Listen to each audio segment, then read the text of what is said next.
Shadnagar MLA Veerlapalli Shankaraiah Velama జాతి మీద చేసిన అహంకారపు పూరిత వ్యాఖ్యలకు ప్రతిస్పందనగా శనివారం రోజు వెలమ అసోసియేషన్ రంగారెడ్డి జిల్లా గారి ఆధ్వర్యంలో భారీ ర్యాలీ నిర్వహించి హస్తినాపురం సెంట్రల్ సిగ్నల్ వద్ద రోడ్ రోకో నిర్వహించి వీర్లపల్లి శంకరయ్య దిష్టి బొమ్మను కాల్చి వ్యతిరేక నినాదాలతో హోరెత్తించారు.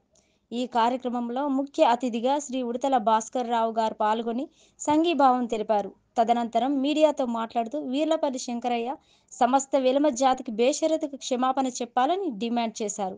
చెప్పని పక్షంలో రేపు చలో షాద్ నగర్ కార్యక్రమాన్ని నిర్వహించి తీరుతామని, ఎమ్మెల్యే క్యాంపు కార్యాలయం ఇంటిని ముట్టడించి తీరుతామని ప్రకటించారు. ఈ కార్యక్రమంలో వెలమ బంధువులు భారీ ఎత్తున పాల్గొన్నారు.